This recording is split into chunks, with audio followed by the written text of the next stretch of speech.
हम लोग अपना इंट्रोडक्शन दे दीजिए, कौन लोग इस टाइम यहाँ पे हैं। मैं समाज सेवी फाहिमा खातून पटना से चल के आई हूँ ज्योति के सपोर्ट में। और बाकी आप? मैं उनकी बहन ज्योति जूही। सर आप? ये हमारे पिताजी राम बाबू सिंह।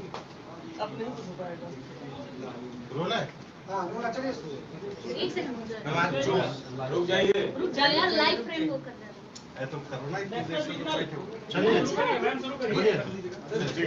नमस्ते, मैं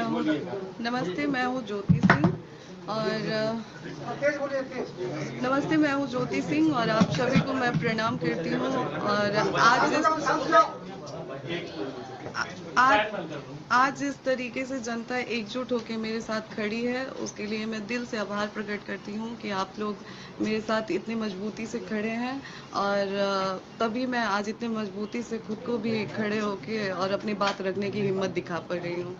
तो मुझे कुछ समय चाहिए 10 मिनट का, जहाँ पे मैं अपनी बात रख सकती हूँ। उसके बाद आप मीडिया कर्मी से जो भी आप लोगों का सवाल होगा आप लोग मुझसे पूछ सकते हैं, लेकिन 10 मिनट मुझे मेरी बात रखने के लिए मुझे समय दीजिए। तो जैसा कि पवन जी ने बताया है, मैं एक बार पवन जी का जो वो प्रेस कॉन्फ्रेंस करके उन्होंने इंटरव्यू दिया है, मैं वो वीडियो प्ले करके और उनके हर सवाल का जवाब देना चाहूँगी, क्योंकि मैं यहाँ पे कुछ भी उनके अगेंस्ट बात करने नहीं आई हूँ या फिर उनके लिए कुछ ऐसा नहीं बोलने आई हूँ। बस वो उन्होंने जो बात बोला है उसका जवाब देना चाहती हूँ मैं। तो एक मिनट में बस तो जैसा कि पवन जैसा कि तो माइक में आवाज आ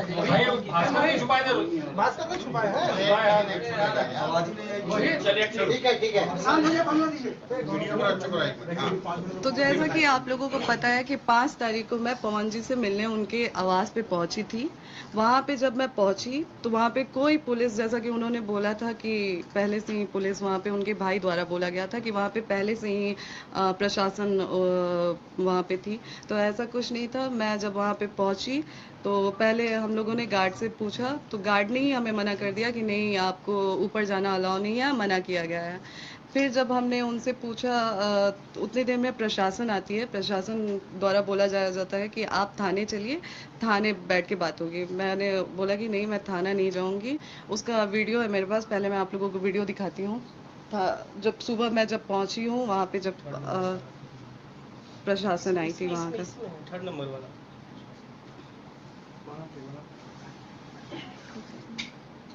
ये वीडियो है जो सुबह जब मेरे पहुंचने के बाद प्रशासन बुलाई गई।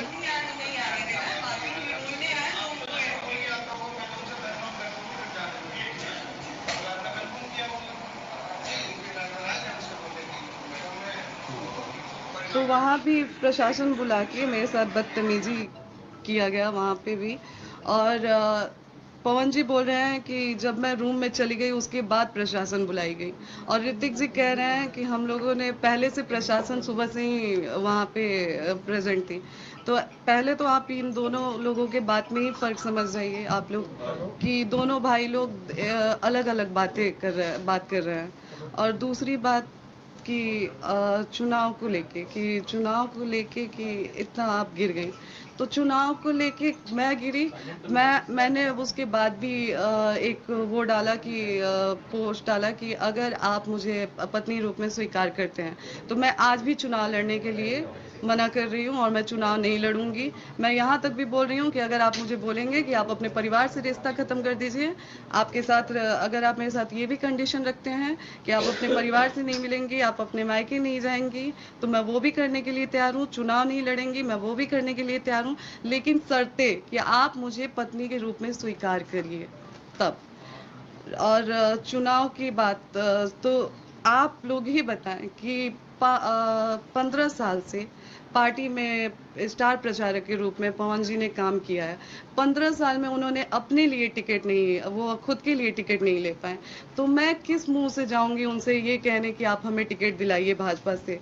मेरा ये सवाल है कि किस मुंह से आखिर मैं जाऊंगी? पहले वो अपने लिए तो टिकट ले लें, फिर तो वो हमें दिलाएंगे। जो 15 साल में कार्यकर्ता के रूप में काम किए पार्टी में, फिर भी उनको पार्टी के द्वारा टिकट नहीं मिला, तो वो हमें टिकट क्या दिलाएंगे?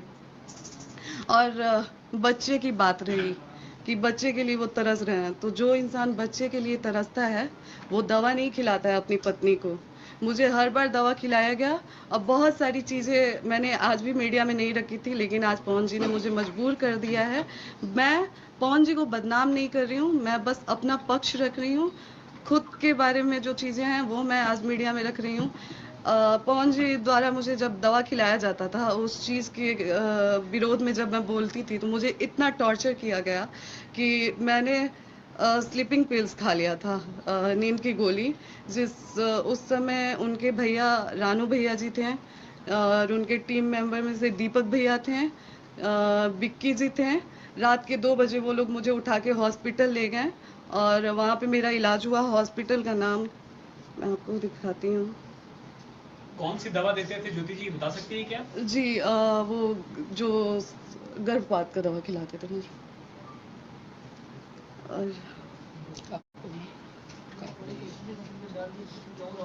अच्छा, आपने एक कंडीशनल जवाब दिया ज्योति जी, अगर मान लीजिए बीजेपी, जेडीयू, आरजेडी कोई आपको अपनी तरफ से टिकट ऑफर करती है तो क्या आप चुनाव लड़ना चाहेंगे? अगर पवन जी पत्नी के रूप में मुझे स्वीकार करते हैं तो मैंने पहले भी बोला है और अभी भी बोल रही हूँ कि मैं चुनाव नहीं लड़ूंगी।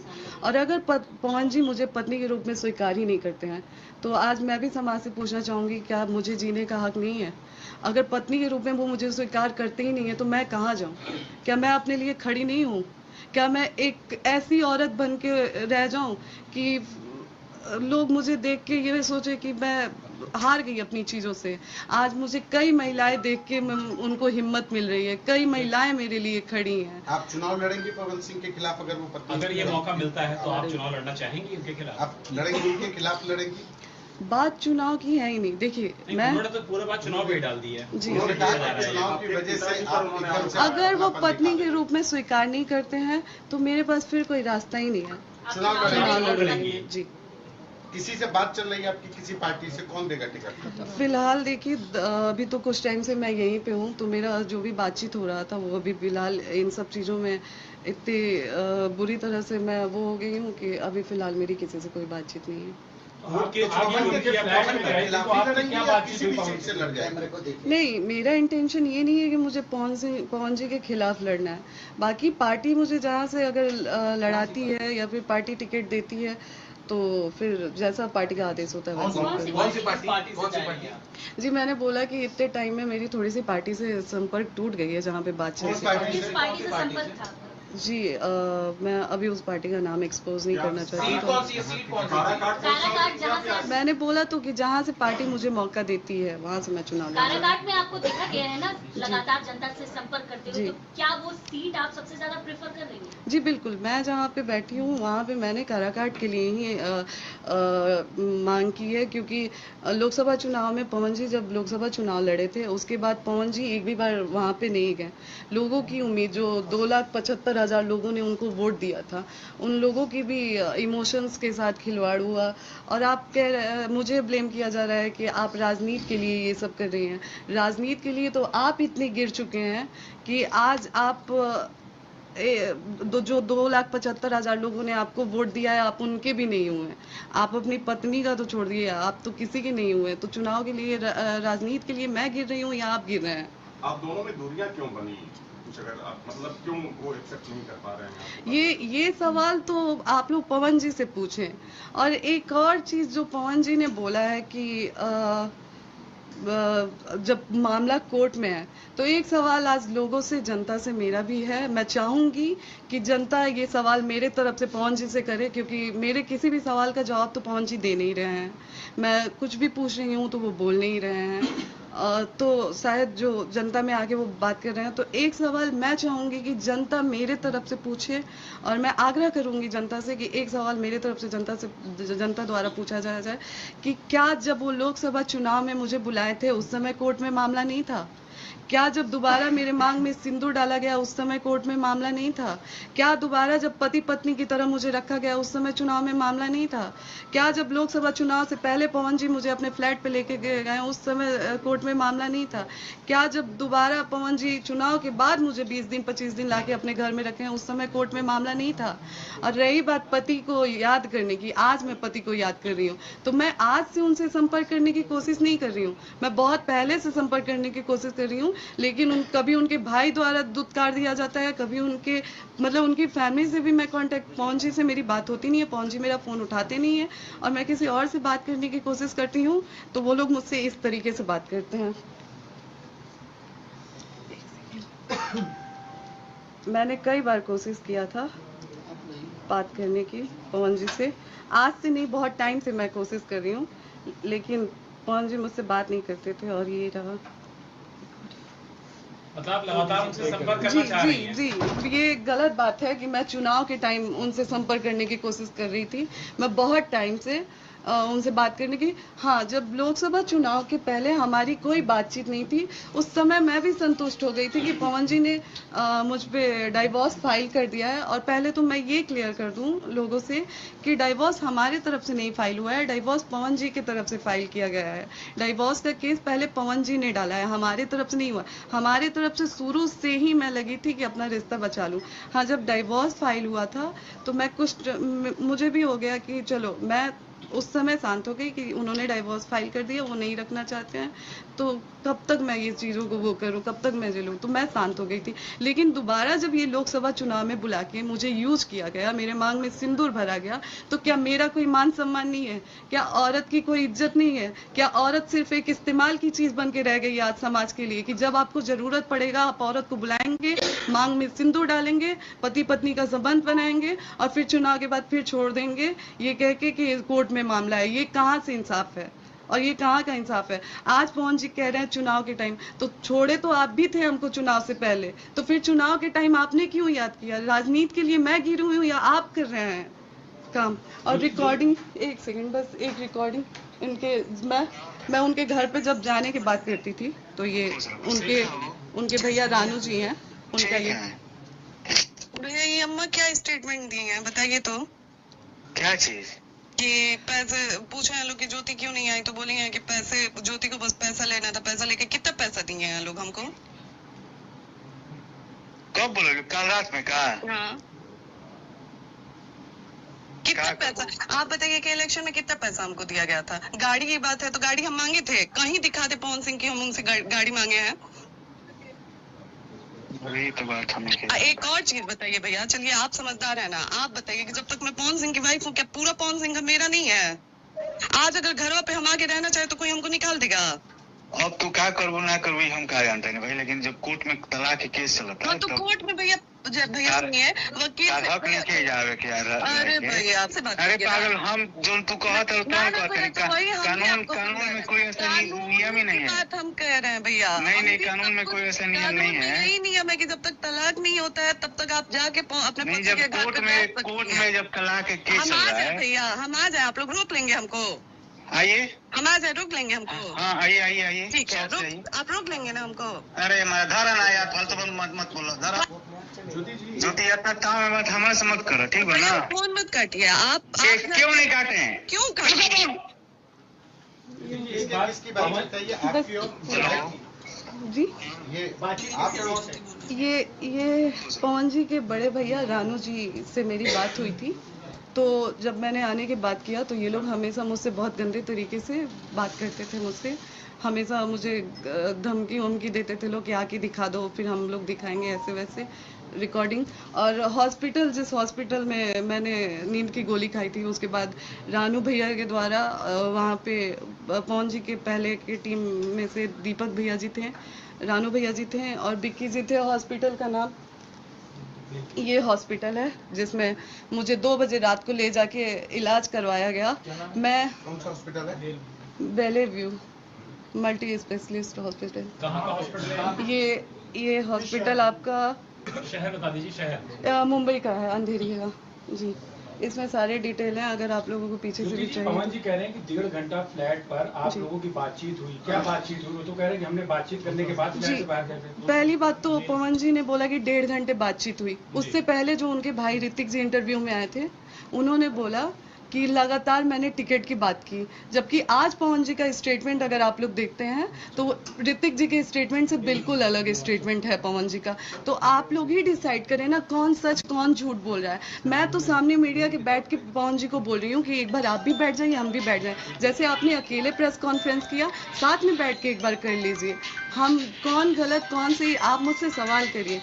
मैं आज तक पूछते आई हूँ कि मेरी गलती क्या है, मेरी कौन सी ऐसी गलती है, मेरी ऐसी कौन सी गलती है जो आज 7 साल से मैं झेल रही हूँ, लेकिन आज तक पवन जी ने कभी मुझे जवाब नहीं दिया। आप पूरे दिन तक उनका इंतजार कर रही थी फ्लैट में, फिर उसके बाद आप वापस चली गई। कौन सी ऐसी बात हुई थी कि आपने फिर उसके बाद ये कदम उठाया कि मैं यहाँ से अब चली जा रही हूँ? जी, जब मैं पवन जी के फ्लैट में गई, वहाँ पे हम लोग बैठे, बिल्कुल पवन जी ने जो बात वहाँ पे बोली है कि हम लोग बैठे, नॉर्मली हमारी बातचीत हुई, कुछ ऐसा नहीं था, बहुत अच्छे से बहुत प्यार से बातचीत हुई मेरे पवन जी के बीच में।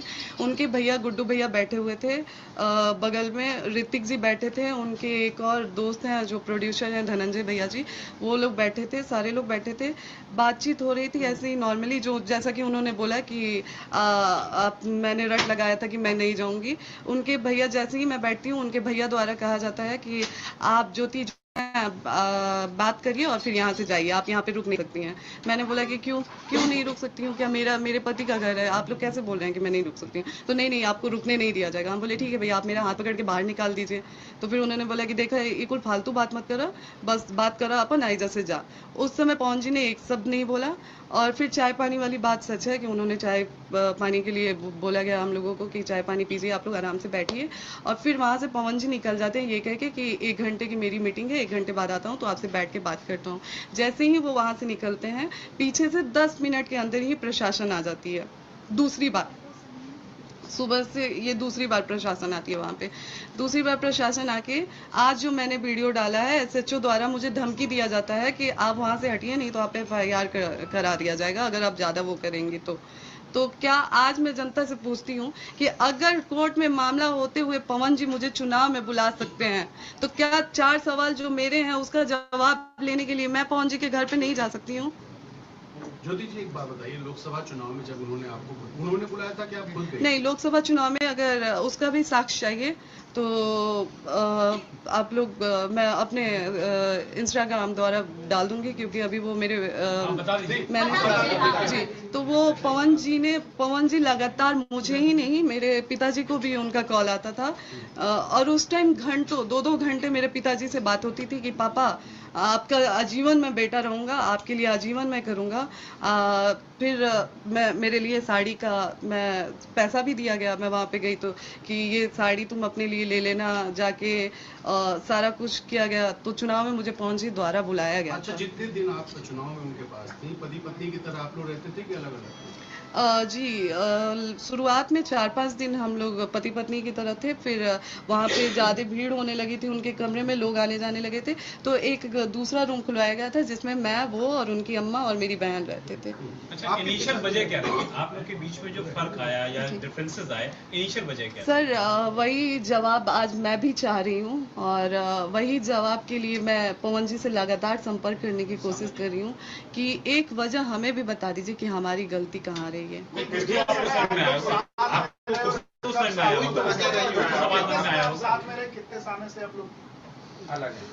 जी, हम लोग लगभग 1.5 से 2 साल साथ में रहे हैं। नहीं, फिर भी कोई वजह आपको जो समझ में आई हो? क्या इनिशियल जैसा कि जी, वो हमारे करना चालू किया कि नहीं ऐसे नहीं होगा, मैं आपकी पत्नी हूँ, कब तक मैं ऐसे ज़बरदस्ती दवा आप खिलाते रहेंगे और मैं खाते रहूँगी, मतलब मेरे शरीर पे भी वो दवा गलत असर कर रही है, ऐसा नहीं, बस उस चीज़ों को लेके। और फिर जैसा कि मैंने पहले भी एक इंटरव्यू में बोला है कि किसी के द्वारा एक ऑडियो मैसेज पवन जी के फ़ोन में भेजा गया था कि ज्योति सिंह का इनसे संबंध है, उनसे संबंध है। बस उस एक ऑडियो की वजह से आज ज्योति सिंह यहाँ पे खड़ी है। आपके पिताजी पर भी आरोप लगा, मतलब मिसअंडरस्टैंडिंग रही जो किसी लोगों ने आपके बारे में जी, वो मिसअंडरस्टैंडिंग रही जिसे आज तक पवन जी ने क्लियर करने की कोशिश नहीं की। मैं लगातार उनसे मिलने के लिए भीख मांगती रही, बात करने के लिए भीख मांगती रही, लेकिन वो कभी मेरे सामने बैठने के लिए तैयार ही नहीं हुए। एक आरोप आपके पिताजी पर लगा कि उन्होंने कहा कि मेरी बेटी को विधायक बना दो, उसके बाद रखना हो तो रखो, छोड़ना हो तो छोड़ दो। अगर आप और पिताजी मैं उनसे पूछना चाहती हूँ कि क्या पार्टी वो चला रहे हैं? क्या उनकी कोई पर्सनल पार्टी है जो वो मुझे विधायक बना देंगे? आप ही बताएं, क्या कोई पार्टी उनकी पर्सनल पार्टी है जिससे वो मुझे विधायक बना देंगे? मेरे पिताजी किस उस पे जाके, हाँ, जब वहाँ पे पुलिस आया, मैं लाइव आई, तो वहाँ पे ये बोला गया फिर उनके लोगों द्वारा कि आप फिर से लाइव आइए और बोलिए कि पुलिस पवन जी द्वारा नहीं बुलाई गई थी, तभी पवन जी आपके साथ दोबारा बैठेंगे। मैंने बोला ये मैं नहीं करूंगी, अगर ये मैं करती हूँ तो सवाल हम पे उठने लगेगा। तो फिर वहाँ से साफ साफ बोला गया कि फिर पवन जी नहीं आएंगे। फिर भी मैं रात भर रुकी वहाँ पे कि पवन जी आएंगे, मैं बात करूंगी, जाऊंगी। मैं बार बार लगातार उनके दोस्त हैं, उनके स्टाफ लोग थे, उन लोगों से पूछती रही कि क्या आप लोग पवन जी आ रहे हैं, क्या आ रहे हैं। लेकिन वो लोग लगातार रट एक ही लगा के रखे थे कि आप पहले लाइव आके बोलिए कि जो पुलिस आई थी, प्रशासन आई थी, वो पवन जी के द्वारा नहीं आई थी, तब आपको पवन जी के पास बैठाया जाएगा, तब आपसे पवन जी बात करेंगे। हम बोले भैया एक बार हमारी फोन से बात करवा दीजिए, हम एक बार वो हमसे ये सारी चीजें बोल रहे हैं। तो नहीं, वो फोन पे भी बात करने के लिए तैयार नहीं हो रहे हैं, वो नहीं आएंगे। फिर भी मैं रात भर वहाँ पे रुकी। जब मैं वहाँ पे रात भर रुकी तो उनके स्टाफ द्वारा सुनाया जा रहा था मुझे। पहले तो हम लोग पवन जी के कमरे में थे, मैं और मेरी बहन, तो वहाँ से आके बोला गया कि आप लोग यहाँ से निकल जाइए इस रूम से, क्योंकि यहाँ पे पैसे और ज्वेलरी, सारे गहने वहने रखे गए हैं। तो हम लोगों को भी डर लगा कि कल को ये लोग जब सिर्फ बात करने पे प्रशासन बुला सकते हैं, तो कल को ये लोग ये भी ब्लेम कर सकते हैं कि वहाँ से हम पैसे आभूषण लेके चले आए हैं। तो हम लोगों को उनके रूम से निकाल के सर्वेंट रूम में बैठा दिया गया और रात भर हम लोग, मैं, मेरे भाई बहन, हम लोग रात भर वहाँ पे रुके।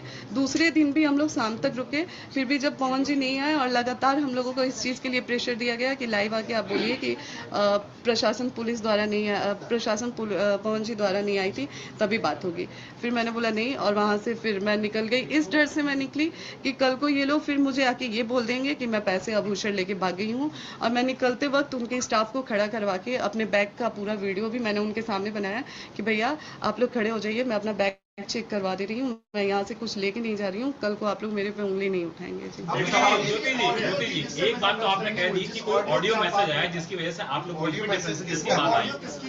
दूसरी सवाल यह है कि क्या आपके पास भी ऐसी कोई जानकारी कभी आई थी पवन सिंह से संबंधित कि उनके कुछ लोगों से संबंध है जिसकी वजह से आपने विरोध किया और उसके बाद ये चीजें शुरू हुई? नहीं, देखिए, जब हमारे पिताजी ने उनसे हमारी शादी की तो हमारे विदाई के समय उन्होंने एक ही चीज हमारे कान में डाला कि बेटा आपकी शादी आम लोग से नहीं हो रही है, आपकी शादी एक स्टार से हो रही है और आपको जीवन में कहीं ना कहीं कॉम्प्रोमाइज करके चलना होगा, तो इस चीज का ध्यान रखिएगा। आप कभी भी पवन जी से पूछ लीजिएगा, इस चीज को लेके मैंने उनसे कभी कोई बात नहीं किया है, कुछ नहीं बोला है।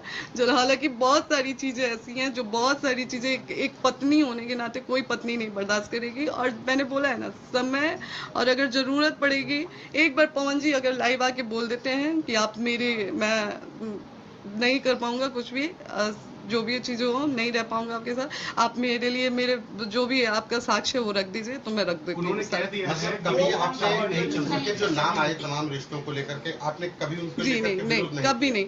आप लोग देखिए, हमारे हिंदू सनातन धर्म में भगवत गीता का बहुत मायने है। आप लोग भगवत गीता सामने रखवा के कसम खिला लीजिए कि इस चीज का विरोध कभी मेरे तरफ से नहीं हुआ गया। मैंने बहुत चीजें देखी थी, लेकिन हर बार मुझे मेरे कान में वो चीजें आ जाती थी कि बेटा आपकी शादी एक नॉर्मल इंसान से नहीं हुई है, एक्टर से हुई है। तो उस चीज को ध्यान में हमेशा रखते हुए अक्षरा सिंह भी आपका सपोर्ट कर रही है सब चीजों को लेकर। अक्षरा जी का नाम लगातार पवन जी से जुड़ा हुआ पहले भी था और अभी भी जब कुछ होता है तो अक्षरा जी उतरती हैं, उसी तरीके से सपोर्ट में बोल रही हैं, आपके सपोर्ट में बोल रही हैं अक्षरा सिंह। खेसारी लाल जी, मैं इसके लिए बहुत आभार प्रकट करूंगी जो लोग भी मेरे, लेकिन दर्द वो अपनी तरीके से बयां कर रही है कि उनका जो दर्द है वो मेरा भी दर्द रहा है। बिल्कुल। बिल्कुल। अब देखिए, चूंकि मैं जब वो पवन जी के साथ रही हैं तो मुझे शादी के बाद तो कुछ महीने बाद वो दोनों लोग अलग हो गए थे। हाँ, शादी के कुछ टाइम बाद तक भी वो लोग साथ में रहे थे, लेकिन शादी के बाद कुछ टाइम बाद वो लोग अलग हो गए थे। तो उनका क्या रहा है क्या नहीं रहा है मुझे नहीं पता है, लेकिन हाँ मैं इतना ज़रूर बोलूँगी कि एक महिला के साथ तो चीज़ें हुई नहीं है। यहाँ पे कई महिलाओं की बात आती है और कई महिलाओं ने सवाल उठाया है पवन जी पे। तो हो सकता है कि जो मैंने झेला है उन्होंने भी झेला है। शादी आपकी लव मैरिज थी आपकी अरेंज मैरिज? शादी मेरी अरेंज मैरिज थी। हमारी बुआ की शादी उन्हीं के गांव में हुई है। उन्हीं के शादी में उनके गुड्डू भैया आए थे और उन्होंने मुझे देखा था और उधर से रिश्ता आया था। फिर उनके चाचा जी ने मेरे पापा से कांटेक्ट किया और पापा की तरफ आके बोला गया कि पापा ने बल्कि बोला भी कि ऐसे ऐसी चीज़ है, कहीं मेरी बेटी को कुछ हो जाएगा तो वो बड़े ही उससे सीना चौड़ा करके बोले कि नहीं, हम उस घर के मुखिया हैं, ज्योति के हर चीज़ का वो मैं लेती हूँ। लेकिन आज वो लोग एक फ़ोन भी हमारा नहीं उठाते हैं, हमसे बात तक नहीं करते हैं। आज सब कुछ होने के बाद आपको लगता है कि सब कुछ नॉर्मल हो पाएगा? एक पति पत्नी बहुत आगे बढ़ चुकी है। जी देखिए, अभी तक तो मैं एफर्ट्स डाल रही थी और अभी तक मैं कोशिश भी कर रही थी, लेकिन अब ये जो 3-4 दिनों से चल रहा है ना, अब तो मुझे भी उम्मीद नहीं है और अब मुझे नहीं उम्मीद है, इसीलिए आज मैंने प्रेस कॉन्फ्रेंस कह दिया कि वो आपके साथ नहीं रहेंगे और कोई गुंजाइश नहीं। आपका स्टेप क्या होगा? नेक्स्ट स्टेप क्या होगा? अगर आपको कोई ऐसा मौका मिलता है कि आप जा सकते हैं, तो क्या आप जाएंगी पवन सिंह के साथ या स्टेप आउट करेंगे? मैं बिल्कुल, मैंने शुरू से अपने तरफ से अपना रिश्ता बचाने की कोशिश किया है। मैंने अपने पापा की इज्जत रखने की, मैं उस परिवार की भी इज्जत रखने की कोशिश की हूँ, लेकिन अब जब वो नहीं रहना चाहते हैं तो फिर मैं जबरदस्ती कब तक कर सकती हूँ? ज्योति जी, यही हम लोग का सवाल है कि नेक्स्ट स्टेप अब आपका क्या होगा? देखिए, अभी फिलहाल मुझे खुद भी कुछ नहीं समझ में आ रहा है, क्योंकि मैं उनसे बस यहाँ पे बात करने आई थी, एक नॉर्मल सी बात, 4 सवाल का जवाब। वो 4 सवाल ये कि अगर कोर्ट में ही मामला था, चुनाव में मुझे क्यों यूज किया गया, बस ये 4 सवाल मैं करने आई थी, लेकिन उसका वो जवाब नहीं दे उनका कहना है कि मेंटेनेंस का तो आपकी तरफ से भी केस डाला गया है, बलिया में चल रहा है। बलिया में आपका केस वो कोर्ट प्रोसेस है। अगर आप सामने से मेरे तरफ केस करते हैं तो उसके जवाब में मुझे भी मतलब वो करना पड़ता है, तो वो कोर्ट प्रोसेस है, जैसे जैसे प्रोसेस है मैंने फॉलो किया। एक बात ये भी कही जा रही है कि जो डाइवोर्स में एलिमनी मांगी गई थी, वो आपकी तरफ से कुछ ज्यादा मांगी गई है, जिसकी वजह से आप डाइवोर्स के लिए मिली, पैसे ज्यादा मांगे जा रहे हैं। मैं आप लोगों को बता दूं कि आज 7 साल से डाइवोर्स का 6 साल से डाइवोर्स का केस 5 साल से चल रहा है। उस 5 साल में आज तक एलिमनी मेंटेनेंस के नाम पे भी मुझे 1 रुपए अभी तक नहीं मिला है। ना ही पवन जी के द्वारा उन 6 साल में मुझे कभी कुछ दिया गया है। हाँ, चुनाव के टाइम जैसा कि मैंने बोला कि साड़ी वाड़ी खरीदने के लिए उन्होंने कुछ पैसे मुझे दिए थे, वो 5 करोड़ या 50 लाख नहीं थे, साड़ी वाड़ी के लिए दिया गया था।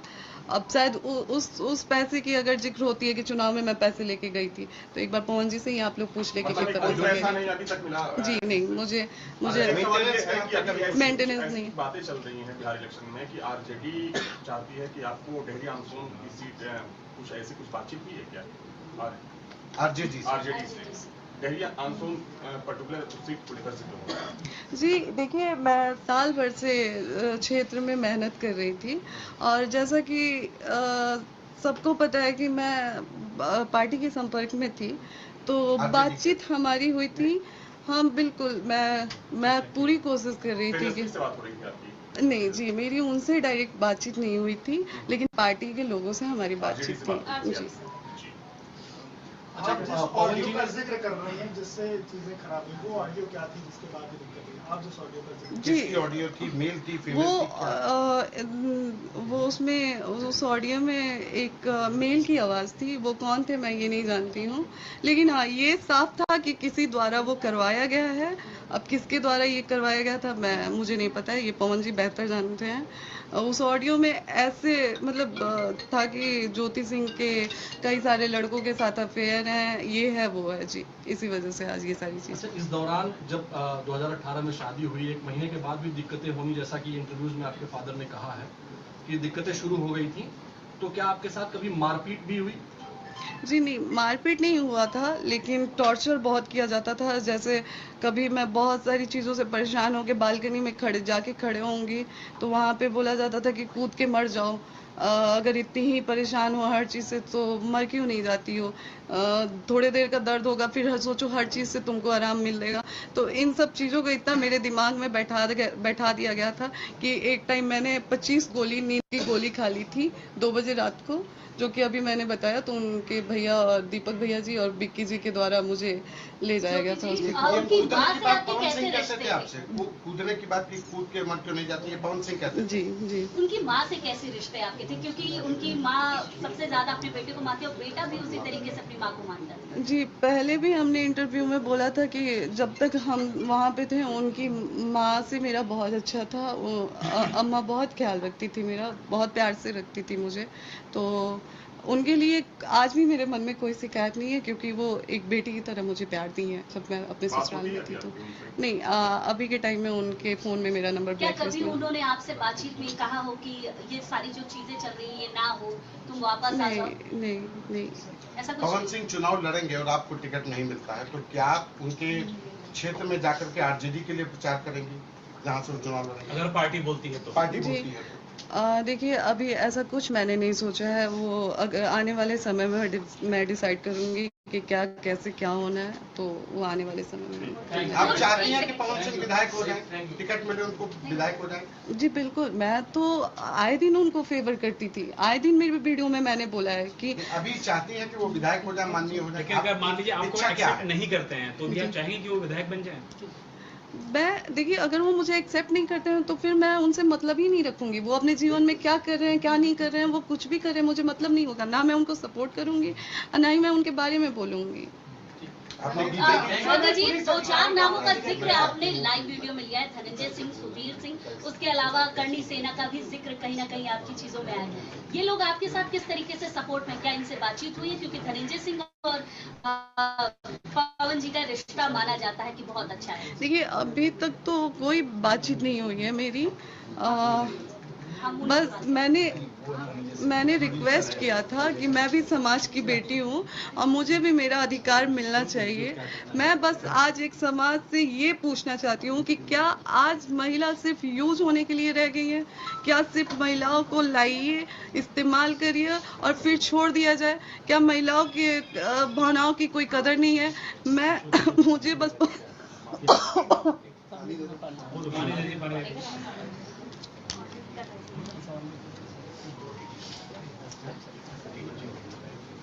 मुझे पवन जी से बस एक ही सवाल है मेरा कि जब उन्होंने मुझे छोड़ ही दिया था तो फिर चुनाव में दोबारा बुला के मेरे मांग में सिंदूर क्यों डाला गया, मेरे साथ पति पत्नी जैसे क्यों रहा गया और मुझे चुनाव में क्यों बुलाया गया?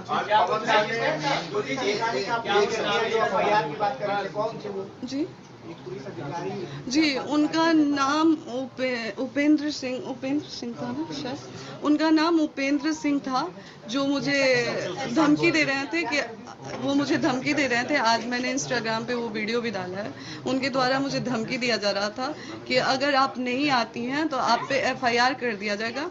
ये भी नहीं बोला गया था कि अगर आप नहीं आती हैं, शायद उसमें बोला जा रहा है कि आप ज्यादा तमाशा मत करिए नहीं तो FIR कर दिया जाएगा। तो मैं पूछती हूँ कि पवन जी कोर्ट में मामला होते हुए पवन जी अगर मुझे अपने चुनाव प्रचार के लिए बुला सकते हैं तो क्या 4 सवाल के जवाब पाने के लिए मैं अपने पति के घर नहीं जा सकती हूँ? क्या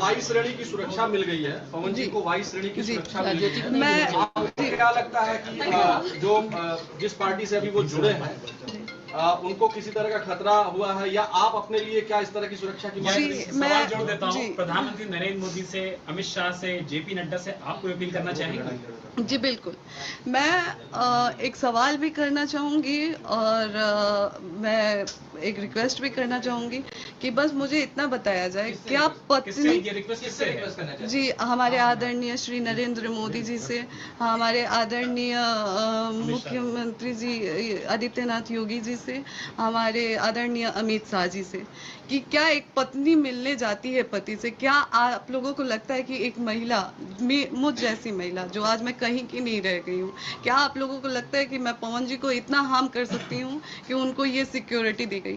तो आज जो खुलेआम उनके ही यूपी में ही हमें एसएचओ द्वारा जो धमकी दी गई एफआईआर की और ऐसे हमारे साथ बिहेव किया गया, क्या हमारी सुरक्षा का क्या है?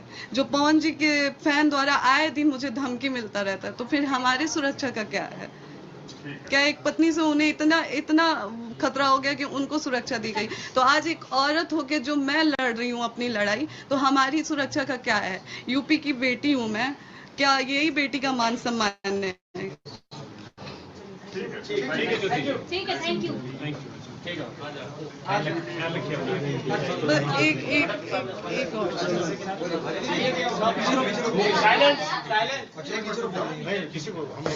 पीटी कर ले यार, 2 मिनट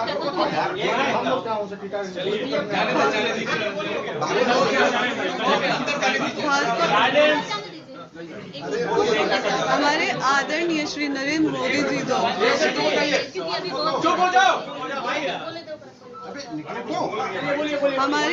हमारे आदरणीय श्री नरेंद्र मोदी जी की तरफ से एक ऑपरेशन सिंदूर चलाया गया था। क्या मैं समाज की बेटी नहीं हूँ? मेरे सिंदूर का क्या है? क्या मेरा सिंदूर मायने नहीं रखता है? तो मैं आज आदरणीय श्री नरेंद्र मोदी जी से सवाल करती हूँ कि मेरे सिंदूर का क्या है? मेरे मान सम्मान का क्या है? मेरे सिंदूर के लिए कुछ नहीं होगा। क्या मैं समाज की बेटी नहीं हूँ? क्या मैं यूपी की बेटी नहीं हूँ? क्या मैं बिहार की बहू नहीं हूँ? हमारे भी सिंदूर का मान सम्मान का इज्जत रखा जाए, लाज रखा जाए हमारे लिए।